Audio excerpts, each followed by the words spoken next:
a Noel Alejandro Leal. Muy buenas noches, mi querido Alejandro. Buenas noches, profesor Jenny, y a todos en el estudio. Muchas gracias. Alejandro, yo no sé, yo no sé por qué tú hablas, porque todo lo que tú hablaste parecería que se está marcando ahora con total claridad. Cada vez se estiran más las elecciones, cada vez se apoya más al régimen para que perdure y si a partir de febrero ya te van a poner al vicepresidente a gobernar en Cuba y, y eso es lo que se está logrando, ¿no? No veo otra salida y las negociaciones y metido por el Vaticano encima por el medio. ¿El Vaticano es amigo de ustedes o en contra de ustedes? Profesor, lo que se está viendo hoy es ya sin mayor disfraz, lo que uno viene advirtiendo desde el año del 2002, que es el colaboracionismo. Este colaboracionismo que vive Venezuela no es nuevo, pues ese colaboracionismo permitió la llegada de Chávez. En 1998, los principales partidos del país le dieron espacio a Chávez, asfaltaron el camino para la llegada de Chávez poniendo candidatos que no tenían ningún tipo de posibilidad para hacerle la cama a Chávez. Y eso se fue generando un espacio de ir permitiendo la destrucción del país y dejando que el proceso socialista permeara cada sector del país de una manera consciente. Fue una cosa muy bien orquestada y eso es lo que estamos viendo hoy, ya sin caretas. Hace menos de un mes el país estaba en un disparadero, estaba la salida suave de lo que estábamos viviendo era un eventual revocatorio. Se hablaba de juicio político, se decía cualquier cantidad de cosas y estaba ya la gente en la calle.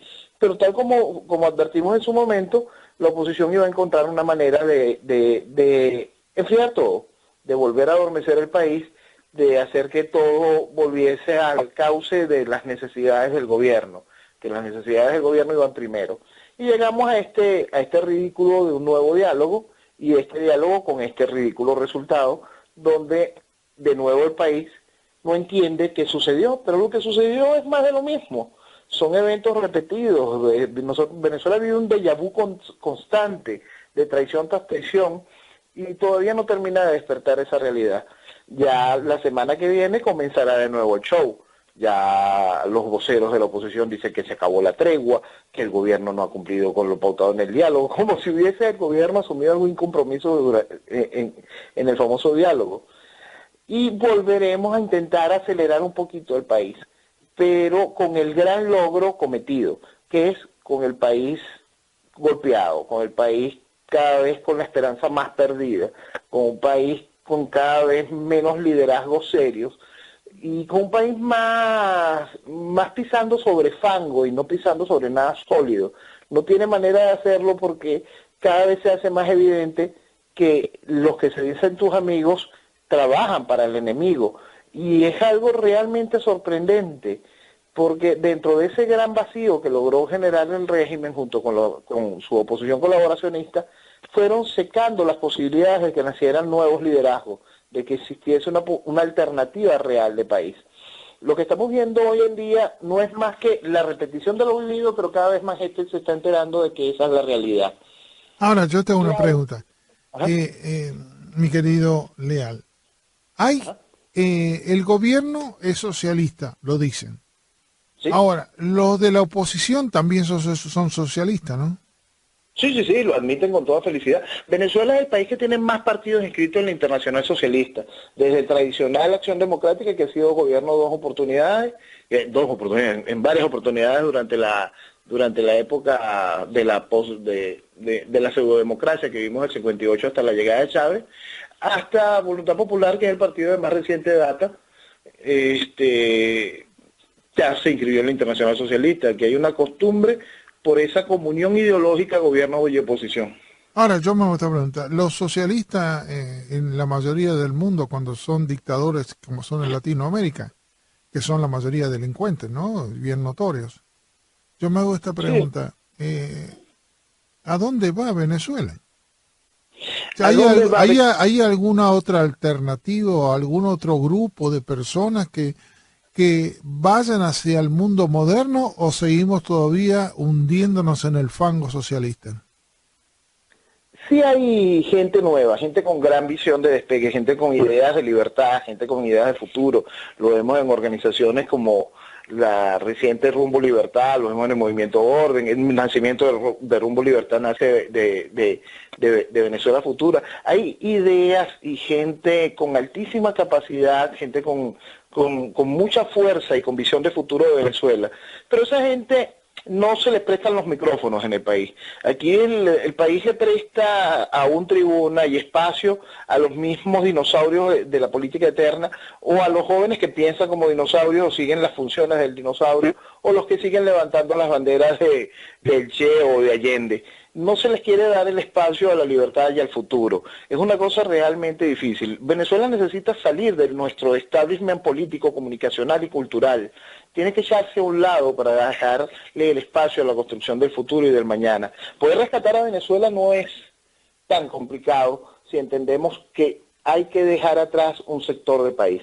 Hay un sector del país que tiene que echarse a un lado y dejar que nuevas voces con nuevas ideas, porque no basta solamente la nueva cara o el nuevo nombre, nuevas ideas aporten el camino hacia la libertad.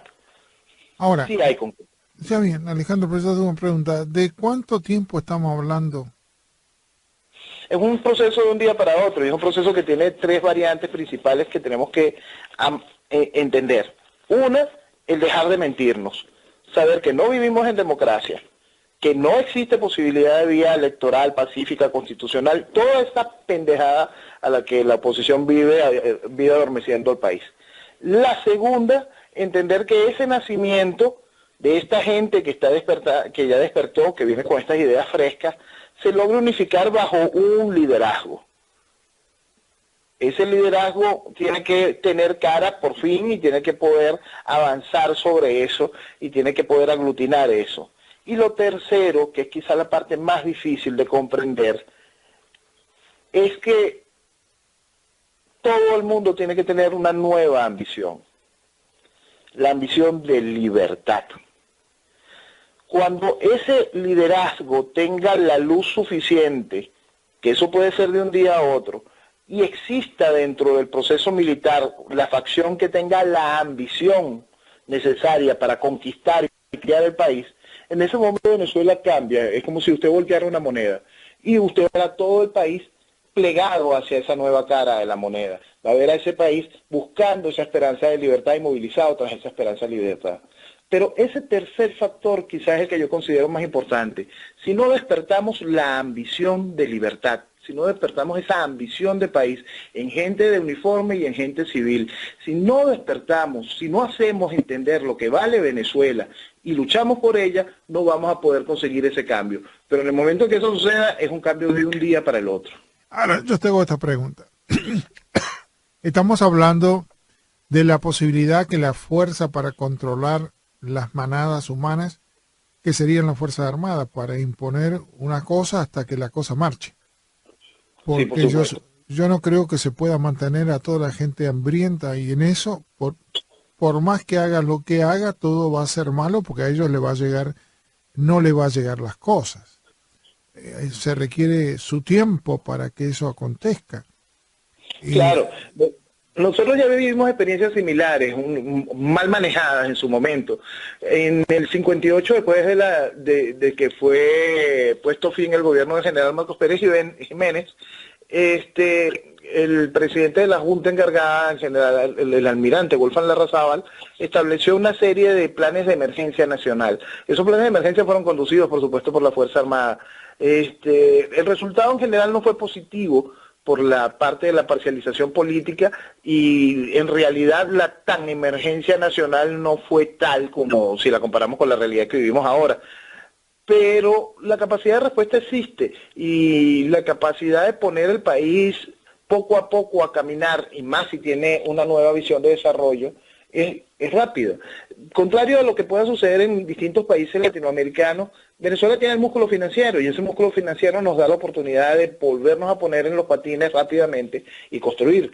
El asunto es, tendremos el primer factor bien claro: hemos decidido hablarle al país con la verdad. En estos días leía yo el Twitter de uno de los principales líderes opositores y considerado uno de los líderes rebeldes que se encuentra en prisión. Y él volvía a referirse al gobierno como un gobierno ineficiente y corrupto. Y esa es la principal mentira. Eso es no quererle hablar al país con la verdad. El gobierno no es ineficiente, el gobierno es muy eficiente. Está destruyendo a Venezuela y esa es su misión. Está esclavizando a la población y esa es su misión. Está adoctrinando el futuro y esa es su misión. 2, es un gobierno socialista y ellos no se terminan de admitir esa realidad porque ellos son socialistas, comulgan con la estructura de gobierno, comulgan ideológicamente con esa arma, con esa pistola para poder devastar pueblos. Entonces, cuando esa verdad todavía sigue siendo edulcorada, sigue siendo disfrazada, no estamos cumpliendo con los 3 valores principales para poder dar el cambio del mañana. Ahora, yo me hago esto. Quiero entender desde afuera, por supuesto, pero ayudarte a ti desde adentro. ¿Dónde están los elementos del cambio, no? Porque tú siempre me hiciste saber de que se le entretiene. La oposición decía que parecía la semana pasada ya, para el 11 había que irse todos a la plaza para hacer una revolución, ya estaba todo preparado, a Maduro hacerle un juicio político, y resulta que todo eso quedó en la nada. Tal como habíamos dicho. Sí, aparece el monseñor aparece el Papa mandando a un emisario, y el Papa dice, no hagan nada, espere que conversemos. Cuando terminan de no conversar, todavía no se conversó, resulta que en vez de sacar creo que 100 y pico de presos políticos, sacaron a uno y ahora están felices porque sacaron a uno. Y yo me pregunto, lo veo tan endeble desde afuera todo esto, lo veo que dan para atrás y para adelante, y yo creo que el pueblo se debe estar desencantando de este juego, porque el pueblo le sigue faltando comida, se sigue muriendo por falta de alimentos y se seguirá muriendo por mucho tiempo todavía. Ahora, hay que entender que ese era el objetivo. Hay que entender que ese era el objetivo. El Papa llegó como un bálsamo para poder terminar de cerrar ese objetivo. La oposición formal, esa cosa que llaman la Mesa de la Unidad y todo lo que vibra, todo lo que va alrededor de ella, buscaba ese objetivo. Quebrar la moral del venezolano, más de lo que lo ha logrado hacer el gobierno. Lo han hecho en conjunto durante todos estos años. Yo me digo esto porque el Papa es para no meterse en político, si se mete que lo haga por atrás, como lo hicieron siempre el Vaticano. Siempre en pro de la libertad, no en pro de la sumisión. Ahora yo me doy cuenta que el Vaticano, el Papa, se hizo político, ¿no? Y comunista declarado formalmente, ya dijo en estos días, un verdadero comunista. Y ojo que no me estoy tirando, el Papa supuestamente sería que yo tendría que defenderlo porque es argentino, pero un Papa que ha sido criado en los barrios Villa Miseria no tiene el conocimiento de la totalidad, sino el conocimiento de defender a los pobres como corresponde. Pero eso no le da ningún... Ese complejo de cura obrero, ese complejo de teología de la liberación, esa cosa que le ha hecho tanto daño a Latinoamérica en específico durante tantos años, que impulsó la guerra civil colombiana, que ha contribuido a la destrucción de Latinoamérica, esa terrible enfermedad que es la teología de la liberación, la cual Bergoglio levanta con tanta fuerza. Por eso te decía yo esta pregunta, están metidos en algo tan extraño que uno diría preguntarte qué es lo que se está en cierto modo haciendo, porque dicen que no se va a hacer nada y se va a buscar la salida a través de los votos y no a través de hacer presión. Los comunistas no salen si no le haces presión con las Fuerzas Armadas, olvídate eso. Y con delincuentes peor todavía porque se apoyan que ellos son para el bien del pueblo. Ahora, por eso te pregunto a ti, ¿cómo haces tú para manejar todos los días esto desde Venezuela? No entiendo. No es fácil. No es fácil, profesor, pero o quizás sí es fácil. En realidad el principio es no mentirse. Una de las cosas que yo siempre le digo a la gente con la que converso, y he escrito artículos sobre eso, es no mentirse. Hay que entender que existen estos primeros tres pilares que sostienen al gobierno, que es el pilar comercial, el gobierno es dueño del dinero, el pilar filial, aquí todos somos primos, amigos, compadres de los que están en el coroto y de los que queremos salir de esto y cambiar el país. Y el tercer pilar, todo el establishment político, comunicacional, social, cultural del país es socialista. Y es impresionante porque hasta el establishment económico es socialista, porque ha sido siempre beneficiado por un papa-estado. Nuestra estructura económica empresarial ha tenido siempre el beneficio de un Estado que ha ido más allá de un Estado promotor a convertirse en un Estado que no solo financia, sino que regala el futuro y el desarrollo de esas empresas. Entonces tenemos también ese mal muy arraigado en el sector que debería de ser el principal promotor de la libertad. Ahora, yo te hago otra pregunta. Están buscando un papá, la gran mayoría. Constantemente. El papá no aparece y el papá que viene es un delincuente y lo aman aunque sea un delincuente, como pasó con Chávez. Sí. Ahora, y también pasó con los presidentes anteriores. Eran delincuentes que llegaba a poder robar, pero por lo menos el país funcionaba gateando lo que sea, pero funcionaba por el dinero que Claro, entraba. que antes veníamos de delincuentes, que es en donde yo siempre encontré una dolorosa diferencia, la cual me la enseñó este régimen. La diferencia entre delincuente y criminal. Eso lo enseñó este régimen. Ahora te voy a preguntar, entonces yo estoy hablando, quién sabe, uno está hablando de afuera y dice, pero ¿cómo tú dices que son delincuentes y criminales? Ahora resulta que la esposa del presidente le presta los aviones y le da pasaporte falso a su sobrino para que exporten la droga a los Estados Unidos, dado que de esta manera se comprobó porque los sobrinos fueron juzgados y haya dos culpables. Ahora, ¿qué más pruebas quieren? Yo no sé, ¿hay alguna otra prueba que demuestre que Maduro es un delincuente y es un narcotraficante con su esposa? Yo me pregunto, ¿no? De Maduro, el delincuente y el narcotraficante con su esposa.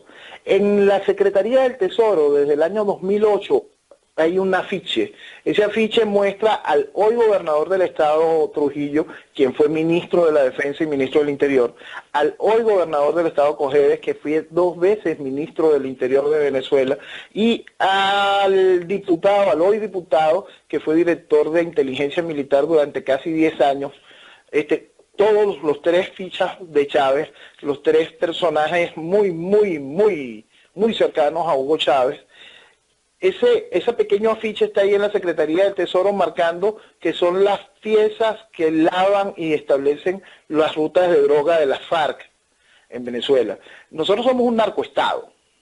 El chavismo construyó un narcoestado sobre lo que fue Venezuela. Esta sentencia quizá haga un llamado de atención sobre la familia de Nicolás Maduro, pero lo cierto es que la familia de Nicolás Maduro es producto del chavismo y de la construcción del chavismo, de la construcción por parte del chavismo del narcoestado que es hoy Venezuela. Pero los militares están involucrados en el narcotráfico, están Bueno, sí, los que manejan. Este pequeño cartel que le hablé hoy, estamos hablando de que el gobernador de Trujillo es un general, el diputado que le hice mención también es un general, y el gobernador de Cojedes es un capitán de navío. Ahora, lamentablemente, el proceso de destrucción, por supuesto, utilizó el arma fundamental para someter a los pueblos, lo mismo que hablamos hace rato, a la Fuerza Armada. Ahora, yo te hago esta pregunta. Yo viendo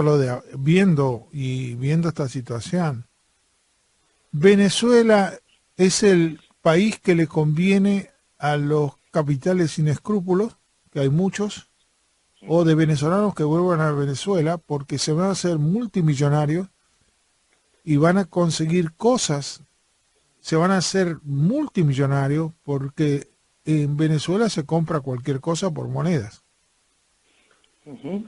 Y yo me hago esta pregunta, ¿a dónde va el país?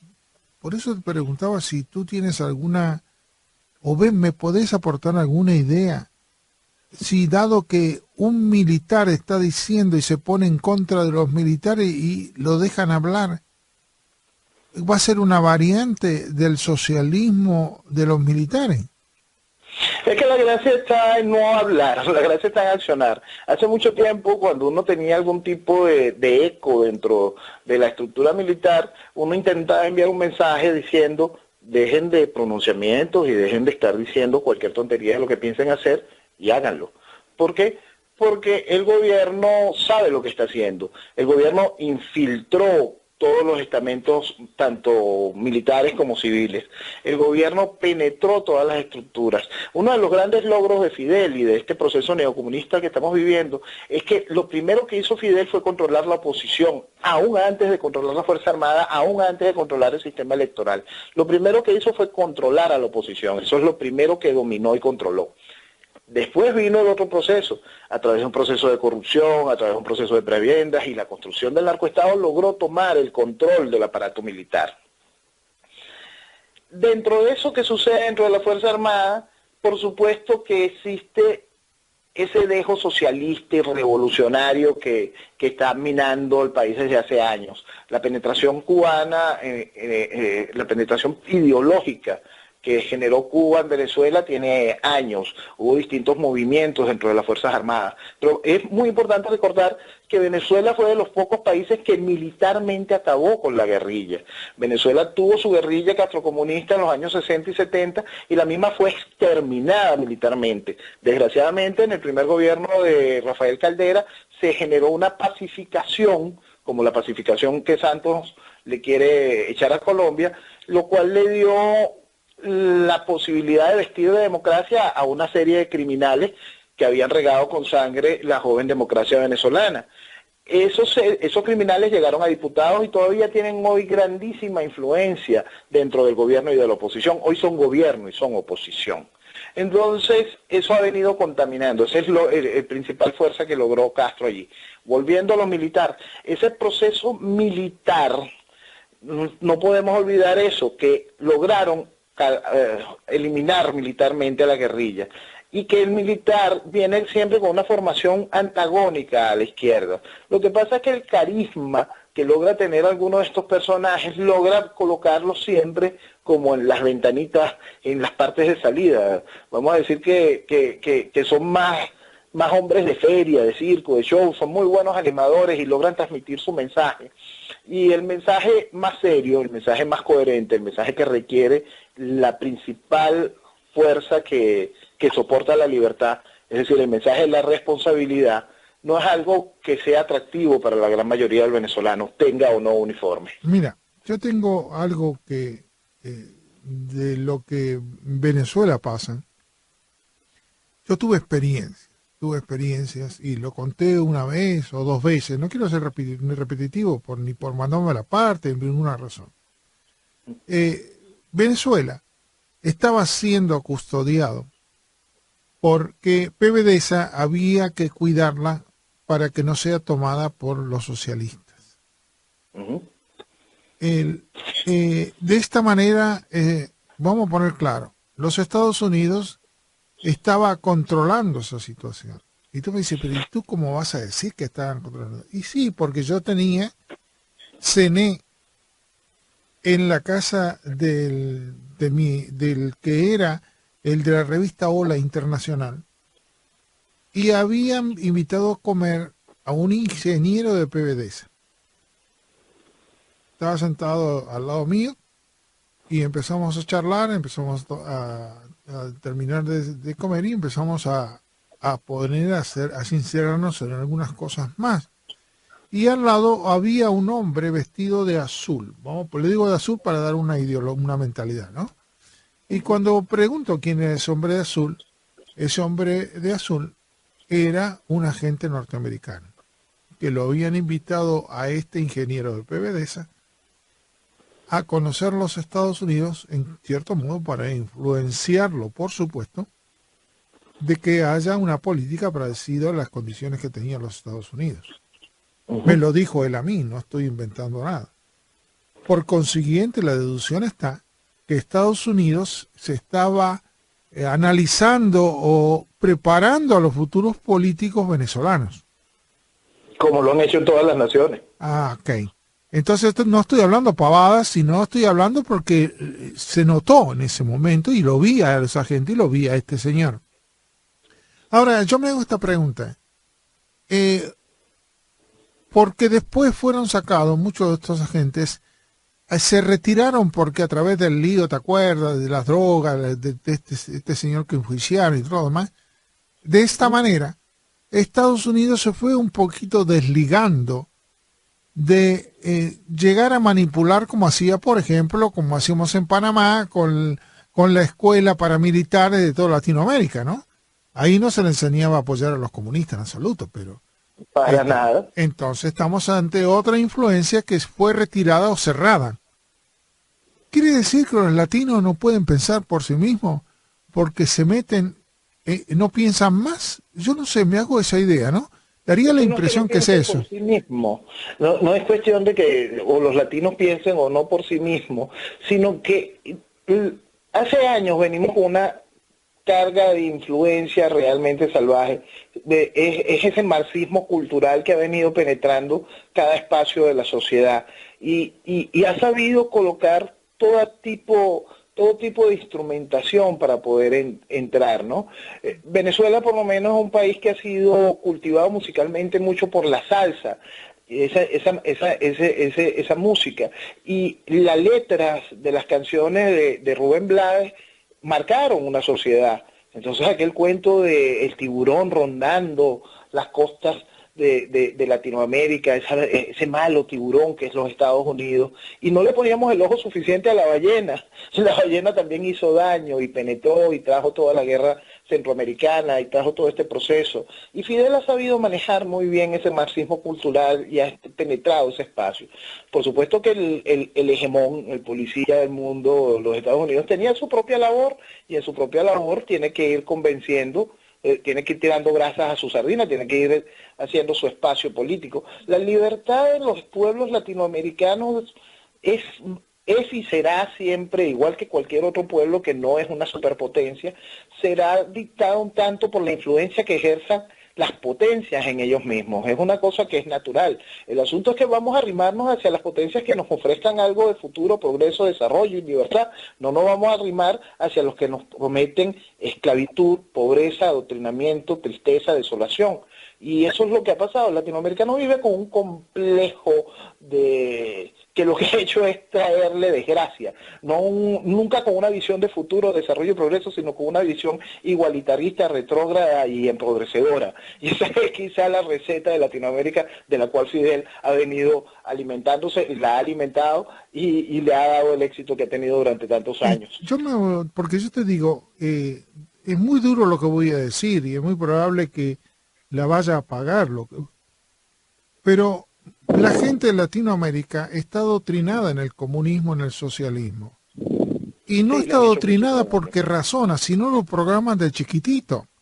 Desde el chiquito, pobrecito que no tiene comida, que estamos y yo cuando veo los barrios Villa Miseria en Argentina, donde es una mujer que tuvo 5 maridos y que tiene 10 criaturas y no puede darle de comer a ninguna y viven en una choza, yo me pregunto, ¿a dónde está la persona que piensa? Esa madre piensa por esos 10 hijos que no le puede dar educación, que no tienen con qué comer, que viven en la miseria, en el charco. Yo me hago esta pregunta.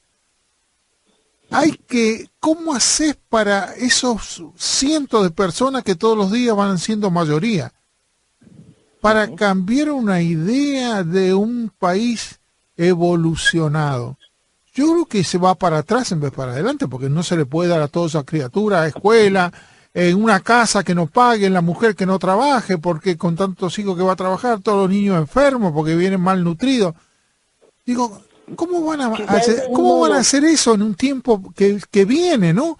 ¿Cómo van a solucionar ese problema? Esa gente va a votar de vuelta a aquel que le va a prometer cualquier cosa. Ahí entramos otra vez en el cuento de lo delicado de la democracia y los peligros de la democracia y los peligros de esas cosas del voto paritario, igualitario, generalizado y universal. Es un asunto realmente difícil. La gente se asusta cuando uno hace comentarios sobre la necesidad de ponerle freno a la voluntad popular a través de esquemas de colegios electorales o sistemas parlamentarios. Pero eso es lo cierto. La realidad es que para la construcción de un país que vaya encaminado hacia el desarrollo y que tenga los frenos y las ventanas hacia la libertad, para que se entienda qué son la libertad y qué son las libertades, un país que no caiga en un libertinaje, ni que caiga en el desastre de la emancipación de la pobreza y que se levanten las banderas de la preferencia por la marginalización de todo un territorio en pro del igualitarismo. Hay que poner freno a esa voluntad popular. Ese freno se basa en las estructuras sanas como colegios electorales, como sistemas parlamentarios, como partidos regulados bajo un esquema donde no se puede hacer lo que está mal, donde tenemos un tope de aquí para abajo, esto no se puede hacer, de aquí para arriba es lo que tenemos que impulsar. Y eso es un gran cambio que depende exclusivamente del liderazgo. ¿Cuándo cambia ese liderazgo? Cambia en momentos cumbres de una sociedad, las cuales realmente, lastimosamente, regularmente, no dependen de la población, sino de una vanguardia que muchas veces se encima por sobre sus hermanos, por sobre sus compatriotas y decide hacer un cambio. Por eso es que siempre es muy importante entender las diferencias entre dictadura y tiranía. Si nosotros entendemos muy bien que Venezuela está viviendo hoy una tiranía castrocomunista, podremos entender quizá que parte de la cura nace de aquellos principios romanos de las dictaduras para poner orden. Sí, pero te hago una pregunta, Nosotros estamos echando la culpa a Fidel, pero quien aceptó esto son venezolanos, no es Fidel. Fidel le propuso y lo agarró. Bueno, es que Fidel propone, vamos a colocarlo como, en el caso venezolano, y por eso me gusta siempre llegarnos un poquito más atrás para ponerlo claro, que Fidel es el casino donde fuimos a jugar, y él es el dueño de las cartas marcadas, y él es el dueño de esos jugadores que te ponen en la mesa de blackjack, que tú eres el tercer jugador, pero los otros dos también pertenecen a la casa. Sí, pero son venezolanos, no son extranjeros. Y eso no tiene nada que ver. Sí, bueno, pero si tú, entonces tú me dices que los venezolanos no piensan. Me estás diciendo... vamos a un punto comercial o básico o ideológico. Vamos a la parte ideológica. El socialismo no tiene patria, no lo decía claramente Lenin. Esa cosa de la patria no es algo muy claro para ellos. Entonces, para el socialista ese asunto de patria no existe. Hablemos de Marta Haniker, esta argentina cubana o de Venezuela. Ahí no hay patria. Eso es una cosa que ellos van a hacer su trabajo y punto. Igualito dentro de los venezolanos y venezolanos que son malos venezolanos. Venezolanos que por sus intereses o por su comunión ideológica juegan en contra de Venezuela para obtener el beneficio que en algún momento se marcó en alguna de las internacionales. Entonces, más allá del hecho de que sean o no venezolanos, cada vez cuando Venezuela decidió, gracias a una dirigencia que vivía embobada dentro del esquema socialismo, jugar en el casino de Fidel, se jugó con sus reglas, con sus cartas y con sus premios. Y estamos pagando las consecuencias de esa barbaridad, de esa estupidez, de una sociedad que se sintió embobada durante años por la idea socialista y siguió viviendo de ella hasta el momento que el socialismo vegetariano perdió la fuerza para darle paso al socialismo carnívoro, que es el que vivimos. Pero Noel, estamos haciendo un ejemplo. Acá a la gente generalmente se le engaña. Normalmente en lo común, y como algunos cientos viven muy bien, en el caso de México. México recién se está defendiendo después de querer invadir los Estados Unidos con 30 millones de personas sin que se le dé autorización para entrar. Y los Estados Unidos no tienen derecho a defenderse de una invasión. Yo me hago esta pregunta. ¿Tenemos el derecho de darle de comer a toda esa gente del ahorro de todos los que trabajan? Yo no voy a esto. No estamos confundiendo el ser buenísimo con el sentido de patria, porque yo no puedo darle de comer a todo el mundo. Yo en mi casa puedo dar de comer a uno, pero no le puedo dar a 50, 60 y que todo el mundo se ponga a ver televisión que quiera y me saquen el televisor a mí. No entiendo eso. ¿Cómo? Aquí también. Eso ya, lo que ustedes están viviendo hoy con la inmigración Eso sucedió aquí. Nosotros pasamos de la inmigración selectiva que impuso Marcos Pérez Jiménez a abrir las fronteras a Latinoamérica, a la pobreza latinoamericana de aquel entonces.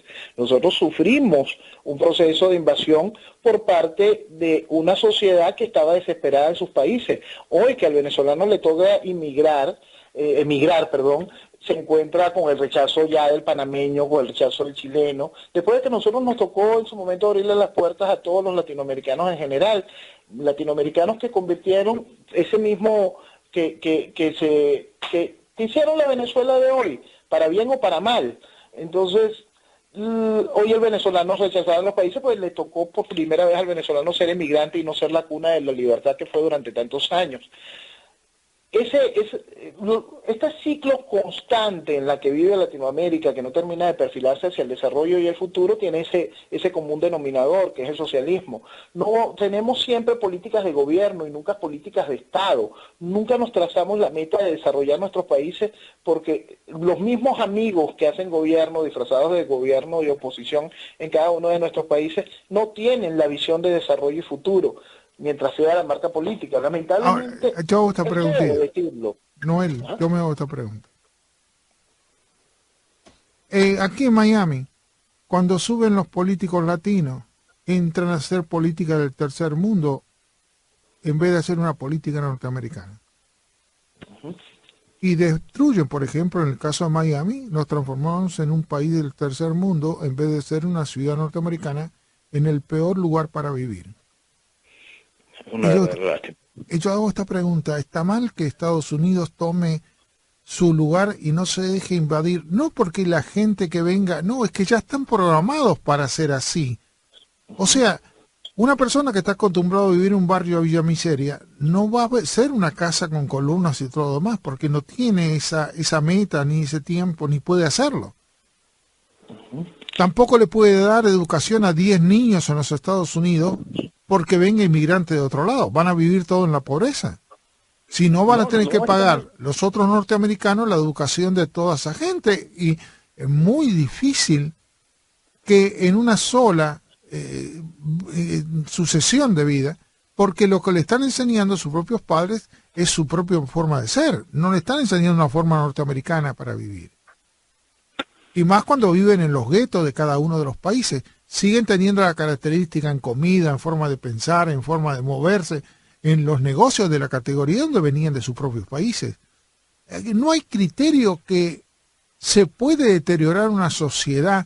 ¿Tú qué me quieres decir que lo mismo le pasó a Venezuela? Sí, nosotros fuimos pervirtiendo nuestra sociedad desde años atrás.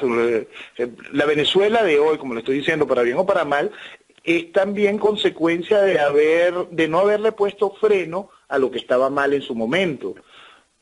Punto. Nosotros nuestros pueblos latinoamericanos han sido responsables, las dirigencias latinoamericanas han sido responsables de la destrucción de Latinoamérica. Hoy que vemos nuevos brillos, siempre son momentáneos. Nosotros tuvimos hace apenas veintitantos, casi ya 30 años, en el segundo periodo de Carlos Andrés Pérez, llegamos a tener hasta un nivel de crecimiento del 12% interanual, una salvajada durante 2 años y pico, a pesar de los intentos de Fidel de aquel momento, del Caracazo de 1989 y las 2 intentonas militares de Chávez en el 92, Venezuela estuvo creciendo. Pero por supuesto eso destrozó y acabó con Venezuela. Hoy vemos a un Perú creciendo, vamos a ver cuánto tiempo dura.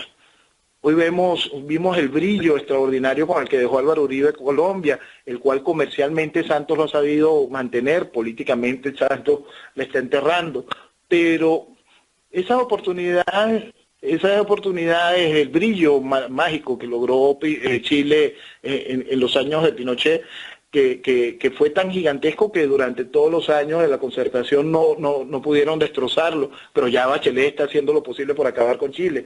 Entonces, no dejamos a que los países realmente crezcan y se desarrollen, porque seguimos sin pensar en Estado, seguimos pensando en gobierno. Ahora, yo voy a otra cosa. Yo sé, y esto porque ya tantos años metido en esto y con gente que escucho tan interesante y que he escuchado, uno le echa la culpa acá a los bancos, y uno cuando habla de los bancos piensa que es el gerente del banco. El gerente del banco es otro empleado como cualquier otro de cualquier caja. Es un individuo que recibe órdenes de arriba, no es el que toma las decisiones. Y por consiguiente, ¿quién le da las direcciones? Y las direcciones no lo da el directorio, no lo da ningún gerente que aunque venga de Nueva York. Lo es un directorio que maneja las finanzas a nivel internacional. Nosotros tenemos 13 bancos en la Reserva Federal, que 9 son bancos internacionales, no son bancos norteamericanos. Y la Reserva Federal no es un banco de los Estados Unidos, como ellos dicen, Reserva Federal. Eso es mentira, es un banco privado. Y a la gente se le está engañando diciendo que ese es el banco de los Estados Unidos. Eso no es un banco de Estados Unidos, es un banco privado. Y manejado por 13 bancos internacionales, que 9 no son norteamericanos y que nosotros los salvamos después de hacernos hundir a nosotros. Ahora, yo hago esta pregunta, ¿y el presidente no sabe eso? ¿O me parece que nos trata de estúpido que él no lo sepa? Sí, quiero decirte de esta manera. Yo no puedo concebir de que a Venezuela, en las condiciones y en lo que Venezuela puede hacer por Latinoamérica, mira lo que te voy a decir. Porque eso es muy claro. Venezuela ya vino ahora la oleada desde Argentina, vamos a ponerlo así, más o menos. Pero Venezuela puede crear una oleada en todo el Caribe y en todos lados de manera extraordinaria, porque todos esos países chiquititos que están alrededor, ninguno de ellos se mantiene ni puede influenciar en nada. Ahora, yo te hago esto. ¿Se han olvidado o el presidente norteamericano parece ser más socialista que los socialistas que están? Bueno, Obama lo demostró desde el inicio, ¿no? Es como una de las cosas que yo no entendía en mi país, los venezolanos que apoyaban a Hillary. Son cosas que a mí me cuesta entenderlo, ¿no? Porque es ese desconocimiento ideológico. Hoy que vemos la oportunidad de que el cuento aquel del fin de la historia llegó a su fin, que la realidad es que el cuento ese del fin de la historia no fue más que un cuento. Hoy que vemos a la globalización herida de muerte, que la están... el Brexit, la llegada de Trump, las acciones últimas de Putin están marcando una herida de muerte en la globalización. Debería ser por fin que la gente entendiera lo peligroso de banalizar las cargas ideológicas, porque es una cosa que se usa. Pueda que la gente diga que el socialismo no existe o la derecha no existe o cosas de esas. No, pero eso está allí. Eso es una pistola que está allí y se utiliza para dominar pueblos y se utiliza para llevar los pueblos hacia el futuro, hacia el desarrollo o para aplastarlos en la miseria y en la desolación. Entonces, tenemos que aprovechar hoy quizá para que esas nuevas castas de jóvenes que están generando opinión, que están haciéndose visibles en pro de la libertad de sus pueblos, tengan muy claro el fondo ideológico de lo que se le acercan y de lo que puede resultar para el cambio del país del mañana. Es muy importante entenderlo. Hoy que se acabó el cuento del fin de la historia, aprovechar de construir una historia que de verdad traiga satisfacción a los pueblos. En Venezuela es fácil. Hay que recordarlo siempre. Somos un país que tiene el doble del territorio de España y apenas la mitad de su población. Somos la primera reserva petrolera mundial. Somos el país con mayor capacidad de desarrollo financiero, económico, en solo darle la vuelta a la moneda. No nos quedaríamos... La del venezolano por la libertad. No nos quedaríamos cortos porque recién me enteré hoy que ya entraron en la categoría de los brillantes en estas piedras preciosas. Venezuela fue subido hoy a un nivel más alto por sus joyas, que la propensión de joyas, de piedras preciosas en Venezuela. Que eso todo el mundo se calla la boca. Del arco minero. Sí, pero todo el mundo se calla la boca, eso no se habla. Se roban y se matan entre ellos ahí los que van con lo que hacen a mano, lo de descubrir de diamantes y otras cosas, pero no de la compañía que lo maneja. Y no de los políticos que se callan la boca o empresas de otro tipo, de otros lugares que están explotando eso, porque eso no se vende en Venezuela. Le conversaba del arco minero, algo que aquí se calla, de la cantidad de intereses que están vinculados al arco minero en tierras preciosas y en tierras raras, en el potencial que nosotros tenemos en coltán es una cosa que asusta, lo que tenemos en oro y en diamante simplemente se pierde de vista. Venezuela está bendita, Venezuela también carga su maldición. El asunto es que podemos revertir la maldición gracias a la cantidad de bendiciones que recibimos y podemos tenerlo y está allí, es tan fácil. Hay gente que pretende dejarlo enterrado o dejar que otro se la robe, cuando podemos simplemente darle el paso hacia el mañana y ayudar a Latinoamérica en ese cambio político y de visión. Dejar de ser subsidiario nada más y dejar de ser solidario para ser subsidiario en desarrollo, para ser un real promotor de las libertades. Sí, pero yo creo que las camadas políticas que están hoy en el tapete van para el socialismo, no van y sí, lo que para está hoy está mal. Por eso insisto, y la oportunidad que tiene Venezuela hoy, con estructuras como Rumbo Libertad, como Orden, gente que tiene noción que tiene amor por Venezuela, que eso es lo principal, aquí hay que querer al país, aquí hay gente que no quiere a Venezuela, tenemos cualquier cantidad de venezolanos que no quieren a Venezuela. Esos tenemos que dejarlos atrás. Nosotros tenemos que buscar el desarrollo de la nación y hay que buscar al que entiende y valora la palabra libertad amarrada a la palabra responsabilidad para poder darle el vuelco a la sociedad. Sí hay con qué. Venezuela cuenta con qué, con gente realmente valiosa. Vamos a darle la oportunidad y hay que salir de aquello. No, el país tiene que... quiero hacer un llamado, profesor, aprovechar esta plataforma que usted me brinda para identificar el mañana. El mañana se basa en uno, tiene que ser ideológicamente contrario a lo que existe. Si usted le viene con propuestas asistencialistas, con propuestas socialistas, con propuestas populistas, es algo que no sirve. Si viene cargado con la misma estructura sociopolítica que nos trajo hasta aquí, que nos mantiene sumidos aquí, es algo que no sirve. El mañana de Venezuela tiene un común denominador, que es tiene que ser contrario a lo que nos trajo aquí. Ahora, yo tengo otra pregunta. No es mañana. Yo tengo una pregunta. Cuando un país, estando en la miseria, porque la ventaja, le voy a repetir, están ustedes peor que en Cuba, aunque crean que tengan una libertad de salir de ahí. No, pero la cantidad de salario que ustedes ganan menos que en Cuba, sí, mensual. Entonces estamos hablando de un país deteriorado. Yo te lo decía, aquí Fidel tiene esclavos, odia a su país, porque de otra manera no puede ser que un cubano esté ganando $15 por mes. Si tú lo divides en 30 días, no en 31, pero en 30 días, te está dando 50 centavos de dólar por día. Y el cubano tiene que pagar la luz, buscarse la comida, porque la tarjeta que ellos tienen no es pues, la regala al gobierno, tenés que pagarla. Yo estuve y la tarjeta viene a traerte el pan todos los días, pero tú tienes que pagarlo. Que el gobierno promociona, exactamente lo mismo. Bueno, entonces estoy diciendo, si dándole 50 centavos por día, la persona tiene que pagar la luz, atender la ropa, a cuidar a sus hijos, mandar a sus hijos al colegio.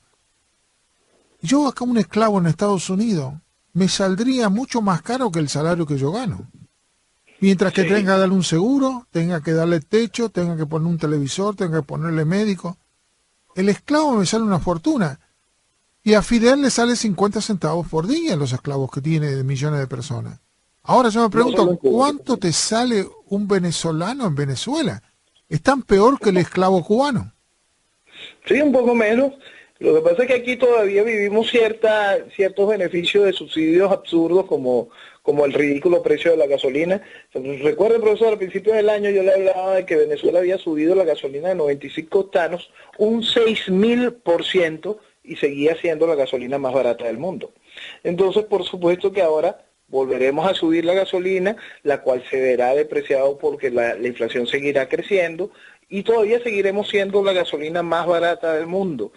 Junto con eso seguimos teniendo beneficios, por más que se hagan impagables hoy. Está la irrealidad económica que hemos vivido durante todos estos años, que la electricidad sigue siendo económica, los sistemas de servicios públicos en general siguen siendo económicos para la realidad. A mí me encanta hablar contigo. No, a mí me encanta porque no solamente sabes tú de Venezuela, sino sabes también de los países que están alrededor tuyo, ¿no? Y en el mundo. Yo me hago esta pregunta. México aumentó los intereses al 5.50 o sea, 1% más de lo que tenía y perdió en un año casi el 40% de su moneda. ¿De qué se va a quejar México después si los que tienen dinero en Estados Unidos o en el mundo van a hacer negocios? Si el país mismo se devaluó y las cosas valen el 50% que se compra como los dólares. ¿A quién se va a quejar? ¿A Estados Unidos? Ya encontrarán la manera de hacerlo así. Claro, por excusarse de una inoperancia o que muchos de sus funcionarios, inclusive el presidente, dicho por el exdirector de la DEA, que fue subido con dinero del narcotráfico. No lo estoy diciendo yo, lo está diciendo la DEA y el exdirector de la DEA. Ahora yo me pregunto, ¿después nos vienen a acusar a los norteamericanos que estamos interfiriendo? ¿O es realmente un desastre lo que está pasando y que todo el mundo lo quiere tapar? La gente disfruta no asumiendo su responsabilidad, por eso es que la libertad va amarrada a esa palabra. La responsabilidad es lo único que te garantiza la libertad. Si no eres responsable, en algún momento vas a volver a ser dependiente, y dependiente del que te puede esclavizar. Noel, nos estamos pasando del tiempo de la hora que teníamos nosotros para ir a la pausa.